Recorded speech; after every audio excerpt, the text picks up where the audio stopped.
চলেন, এবার আসছে কণ্ঠযোদ্ধা মৌসুমী। চলেন ওর কাছ থেকে শুনে আমরা বিদায় নিই।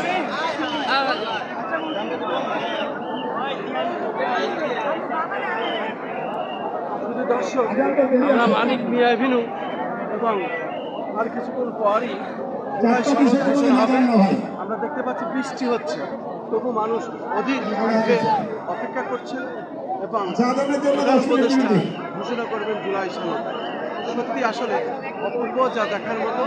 মানুষ বৃষ্টিকে উপেক্ষা করে এখানে আছে এবং তারা বিভিন্ন শ্রেণী পেশা এবং বিভিন্ন বয়সের মানুষেরা এখানে এসেছেন এটা দেখার জন্য।